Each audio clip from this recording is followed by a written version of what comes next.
जो सतयुगी दुनिया है वहाँ श्री लक्ष्मी और श्री नारायण का साम्राज्य होगा। नर नारायण के समान होंगे और नारी कैसी होगी? लक्ष्मी के समान। इसलिए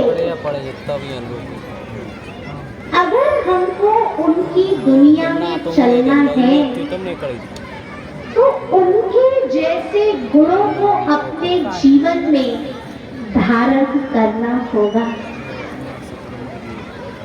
हर नर के अंदर नारायण का व्यक्तित्व छिपा हुआ है। आवश्यकता है उस व्यक्तित्व को जागृत करने। और इसलिए मैंने कहा जब आप ध्यान लगाएंगे भगवान से, जब आप रोज ज्ञान सुनेंगे तो आपके अंदर जो नारायण का व्यक्तित्व छिपा हुआ है, जो आपके अंदर देवत्व छिपा हुआ है, वो फिर से क्या होगा? वो फिर से जागृत हो जाएगा। इसलिए पुनः मेरा आपसे अनुरोध होगा, आप सब सतयुग में चलना चाहते हैं, ये आपके चेहरे बता रहे हैं। और भला कौन नहीं चाहेगा इस दुख की दुनिया से हमको छुटकारा मिले? ये कौन नहीं चाहेगा?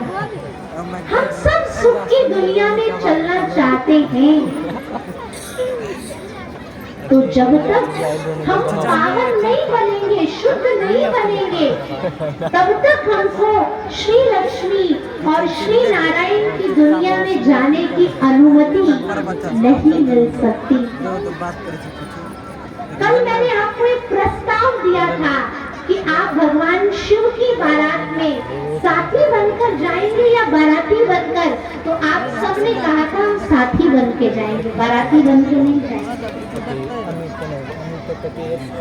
तो साथी बनकर जाने के लिए समानता चाहिए। जहाँ प्रेम हो, समानता हो, वहाँ हम साथी बनाते हैं। तो हम सबको भी अपनी आत्मा का शुद्धिकरण करना है अगर हमको सतयुग में चलना है तो।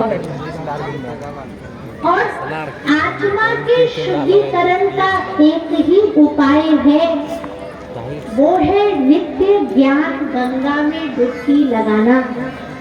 जब तक आप नित्य ज्ञान गंगा में डुबकी नहीं लगाएंगे तब तक आपकी आत्मा का शुद्धिकरण नहीं होगा और आपको सतयुग में चलने की अनुमति बाबा भोलेनाथ की तरफ से नहीं मिलेगी।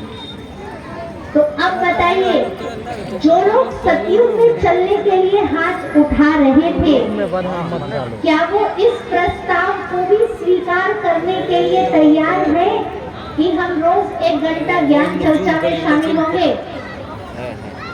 इस प्रस्ताव को भी स्वीकार करने के लिए तैयार है कि हम रोज ज्ञान सुनेंगे? जो इस प्रस्ताव को स्वीकार रहे हैं जरा वो हाथ उठाइए फिर से। अभी सबके हाथ उठ रहे हैं। आप प्रयास कीजिएगा, समय जरूर निकलेगा और आप भगवान के कार्यों के लिए समय निकालेंगे तो आपके कार्यों में कोई बाधा नहीं पैदा होगी, ये भगवान की गारंटी। इसलिए पुनः मैं आपको सुना देना चाहती हूँ, मेरा उद्देश्य ये नहीं है कि मैं 5 दिन यहाँ से कथा करके चली जाऊं, फिर मैं अपनी जगह और आप अपनी जगह। नहीं, मेरा उद्देश्य ये है कि आप नित्य ज्ञान से जुड़िए। मेरा उद्देश्य ये है कि आप रोज ज्ञान स्नान करके अपने मन का शुद्धिकरण कीजिए।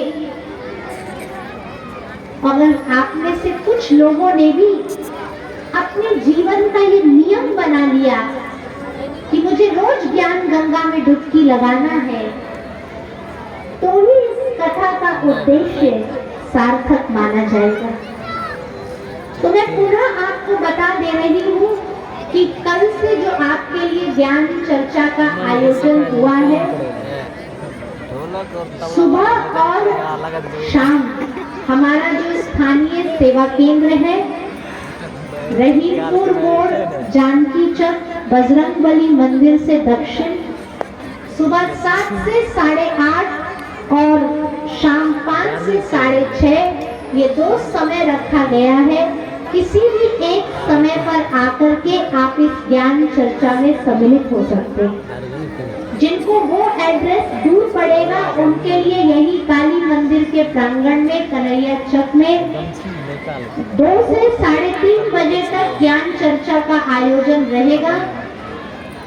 पुरानी काली मंदिर के प्रांगण में ज्ञान चर्चा का आयोजन रहेगा। आपको ये एड्रेस नजदीक पड़े, ये पता नजदीक पड़े, तो यहाँ आकर के आप 1 घंटा अपना बहुमूल्य समय दे करके ज्ञान स्नान करके अपनी आत्मा का शुद्धिकरण नित्य कर सकते हैं। आइए आगे बढ़ते हुए हम ये जानेंगे कि जब इस संसार में सतयुग था, तो यथा राजा रानी तथा प्रजा सभी बहुत सुखी थे। मनुष्य की काया निरोगी काया थी, वहाँ कोई रोग शोक नहीं था। सतयुग में कोई डॉक्टर की जरूरत नहीं थी, कोई वैद्य की जरूरत नहीं थी।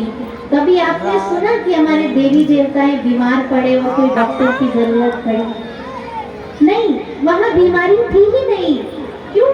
क्योंकि आत्मा शुद्ध थी, आत्मा की बैटरी चार्ज थी, तो शरीर भी स्वस्थ था। आज आत्मा की बैटरी डिस्चार्ज हो गई है, तो शरीर भी क्या हो गया? बीमार हो गया। इसलिए सतयुग में कोई अकाले मृत्यु का शिकार नहीं होगा। सतयुग में कोई डॉक्टर नहीं होंगे, कोई हॉस्पिटल नहीं होगा, कोई पुलिस प्रशासन नहीं होगा, क्योंकि वहाँ विश्व महाराजन और विश्व महारानी होंगे। श्री लक्ष्मी और श्री नारायण हम ऐसी दुनिया में चलने वाले हैं। इसलिए हमें भगवान की प्रेरणा है। अगर हम अपना देवत्व नहीं जगाएंगे, उस समय हमको सतयुग में जाने से छांट देगा, और अगर हम अपना देवत्व जगाएंगे तो समय हमको सतयुग में चलने के लिए सेलेक्ट कर लेगा। क्योंकि देखिए, प्रकृति अपना काम करती है। जो प्रकृति के अनुरूप चलते हैं, प्रकृति उनको सेलेक्ट कर लेती है, और जो प्रकृति के विरुद्ध चलते हैं, प्रकृति उनको रिजेक्ट कर देती है।